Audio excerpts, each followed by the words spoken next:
Welcome to Game 2 of the Group B Round 2 Continental Cup in Nottingham. Game 1 saw Riga beat The Hague 8-3. The GBR Nottingham Panthers were hoping for a victory along the same lines as they faced Spanish champions Vitoria-Gasteiz. Chris Ellis was alongside me, Gary Moran, in the commentary box. Nottingham now have it with Caprero, gets a push for his efforts and then just goes along the boards for Benedict. Benedict uses his strength, he's being muscled and hustled in the corner there. Is Benedict going to come? That could be the first penalty of the night. There's a high hit on Clark. Clark draws the penalty. I don't think there's any blood. Referee goes over to have a look, and he is going to put the man in the penalty bench.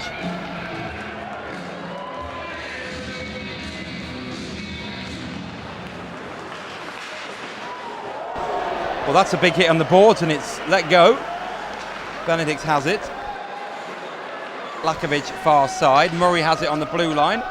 A pass there, and Nottingham have it now with Francis. Francis top of the left circle. Shot comes in and it's there, and Nottingham score through Murray, and they are in the lead. Solskjaer may have got the tip, but it looks as though it was floated through. I think it's Murray's goal, and it is Nottingham leading by a goal to nil. Shoot on target, you never know what can happen. Number 20, Chris Murray, at 3:49, pops it into the back of the net with one of those goals where the shot's about 18 inches off the ice. There's a bit of a screen, and the poor goalie in the Spanish net didn't see it coming. It landed in the back of the net, and the smaller than usual but still handsome crowd here at the Capital FM Arena have Panthers' first goal in the Continental Cup to celebrate. Boxall picks it up. Henley then has it. Just takes his time. Don't forget, Nottingham still killing a penalty for 14 more seconds. Boxall once more. Henley just tries to shove it down the ice, but it's snuffed out. So final few seconds of the penalty kill for Nottingham. Norton will come back onto the ice now. There's a man at the back door, and that's gone into the back of the net, and it is 1-1. And that was just all alone at the back door. I think it was Sixner, and Nottingham concede just as the power play was coming to an end. A bit of lax marking, and Kowalski is beaten. It's 1-1. I think it's technically an even-handed goal. I think we've stepped out of the gate. Goal comes at 17:31. Craig Kowalski was stretching to get the first one, and then he scrambled to get back but couldn't get back in time to stop the guy slamming it in at the back post. Caprero, right-hand side for Nottingham, looking to regain the lead here. Shot comes in from left side, takes a few bobbles, and Wren picks it up, turns in a circle, comes out in front, and Nottingham score through Ryan. He had a lot of time in the slot, he went high, and with 22 seconds gone in the second period, Nottingham strike early. Nottingham leading by 2-1. We suspected a team talk to wake up and shake up, and that could well be what's happened. Bob Rinn with some exquisite skills, and Renner threw it out front, and Matt Ryan showed a nice touch up too as well, and lobbed it straight into the back of the net, over the shoulder of Al Kane, the visiting keeper, who is technically the home keeper, but just for tonight. Nearly 8 minutes left then, just ticking down to the 8-minute mark to go in period 2. And Weaver has it. Caprero goes for Benedict, who rings it around the boards, so Nottingham will go in and chase. The Spanish will try and clear, they can't. Caprero, lovely pass, Benedict in the slot, and it's touched in, the final touch from Clark, and the captain scores, and with 7:49 to go in period 2, it is Panthers leading by 3-1. 32-11 gone, nice goal by the Panthers, nice little interplay, nice little work with the puck, and then it was David Clark, the captain there, just to put the back of the stick down, angle it the right way, and turn it in behind Al Kane, the keeper for Vitoria-Gasteiz. Panthers get a 2-goal cushion for the first time in the Continental Cup. Anderson right-hand side. Benedict now neutral, comes away from his man into the offensive zone. Caprero back for Benedict. Benedict right-hand side for Caprero off the backboards. Clark has it left-hand side. And that one's cleared by Gasteiz. 3:45 to go, period 2. Lovely play from Benedict, Clark one-on-one with the netminder, and he gets his second of the night. You knew the moment he got the puck and he was clear, he was going to score. Goal number 2 for David Clark. The GMB Panthers 4, Victoria Gasteiz 1. 36-18 gone, and when Panthers stole into enemy territory that time, they had 2 men wide open. Clarkey could have dished it, he chose to shoot it, and it went into the back of the net. Panthers lead by 3.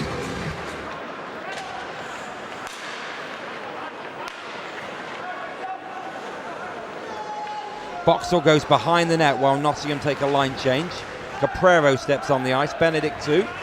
And Boxall does his job, and Nottingham get their line change complete with Clark. Benedict then has it behind the net. Benedict waits for a moment, out in front, shot! And that's a lovely goal from Caprero. It bounces in off the pipes, I think.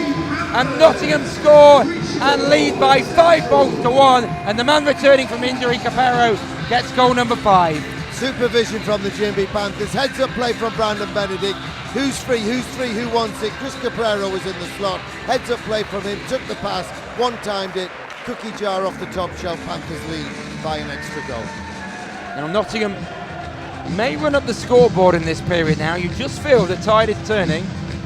You see the Spanish side are tiring. I mean, what a turnaround for them. They thought they were going to play Spanish league action at the weekend. I went on their website and saw that they had to move a game. Oh, there's a man loose in front of the net, and they score, and it is now 5-2, and it is Nottingham who concede. I think it's Juan Monons who scores, and Green concedes, and Nottingham have their lead cut to 5-2. 42-27 gone. The puck was right in front, and the kid went upstairs, and Dan Green dropped down, and it went over his shoulder, and it's a 5-2 scoreline, as you rightly say. But there's only one side going to win this one.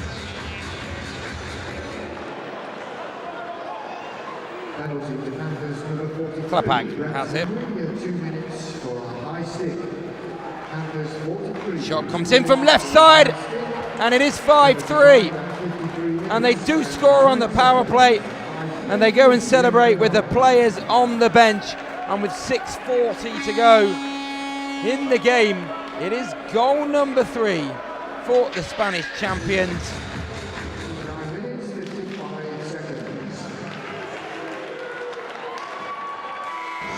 The Spanish side win the third and last period with Dan Green in goal for the GMB Nottingham Panthers. It was a hard-working effort from the men in green, but it was a competent effort from the men in white, and they had spare gears to go too. They'll probably need them before this tournament's out, and if they get through this tournament in Nottingham to make progress to the third round, the next round, they'll certainly need to play a lot better than that. But for the time being, a win's a win, and Panthers lead this one by 5-3 at the final hooter, and they join Riga on a win in the Continental Cup here at the world-famous Capital FM Arena.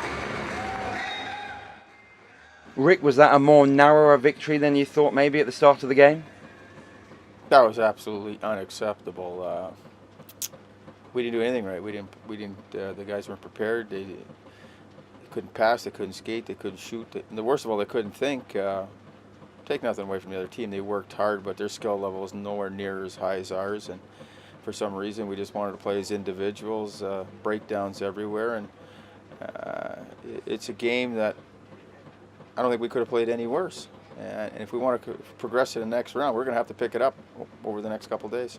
Did it surprise you? Because Nottingham teams over the last 2 or 3 years haven't been like that, have they? No, it's disappointing the way, they came out and they were flat, and they didn't play well at all. There was nothing there. Everything was off tonight. Passing, skating, shooting, the whole 9 yards. But we had enough. I guess it was just enough talent to win the game, but it wasn't through hard work. But a win's a win. It's a cliche, but you are off and running, and that's probably the good point to take from it. Yeah, we won the game. Can't be disappointed with winning a hockey game, but we can be disappointed with the performances of some of the players, and they were way below average, and we got to get better. Did the Spanish side surprise you as a coaching staff? Were they better than you thought you would be? Oh yeah, they were a lot better than we thought they would be, but they worked hard, and they were, You know, maybe skill-wise they weren't there, but work ethic, they were right up there with one of those. You know, they worked hard for 60 minutes and they made a game of it.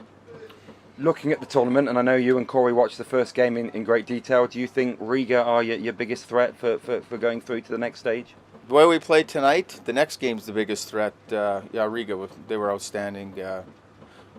Super skilled, control the puck, play that Euro hockey where they're just going to delay, look for late guys. You know, well coached, good legs. They're relentless all over the ice, and as you saw the score 8-2, they handled the Hague quite easily. And I thought it would be different. I thought the Hague would win the game, but give those kids from Riga credit. They were outstanding.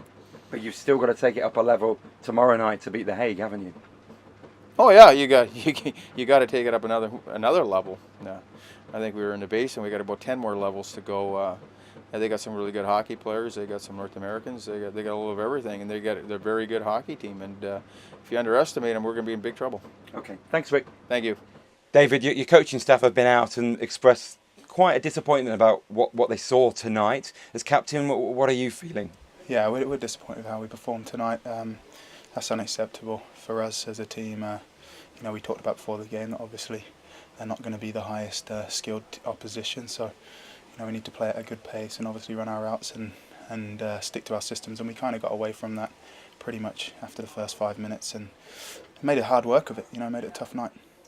I'm not trying to make excuses for anyone, but do you think sometimes it is hard to play a team that is so unfancied, such a low level, and sometimes people expect a massive scoreboard? It doesn't always pan out that way, does it? No, you're right, it doesn't. But us as professionals, we have to be able to go and execute and put games like that to bed by the middle of the second period. And you know, it's something which you know we didn't do tonight. You know, we're all aware of that, and we'll be ready to go tomorrow. I think everyone in the Panthers camps knows that they weren't good enough. But did the Spanish at the same time kind of play better than you expected?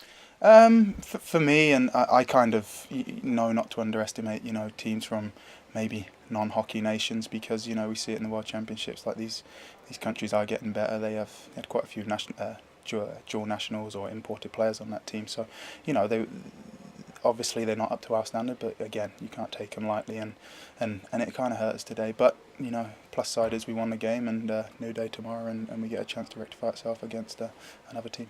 I know we talked before the tournament that we thought the refereeing would be different, a bit more like World Championship, but I think the refs in both games let a bit more go than usual. Yeah, I was kind of surprised. That was more elite league officiating out there, and there was quite a lot that got let go. I think that probably hindered us too, because you know we were playing a pretty disciplined game, and there's probably quite a few calls that were kind of missed. But it's the way it goes, and you know you have to continue to play and create your opportunities. But you know, like I say, plus side is we got the win, and we go back to work tomorrow. And they're always special tournaments. This is now your third in the Continental Cup. There's just a special feel about a European tournament. Yeah, you know, I said a few times now. It's nice to represent our nation, and obviously the elite league. And it's important that we do well, because you know it's time that we start to get credit in this league. That you know it is an established league, and it is a quality league, and it's getting better every year.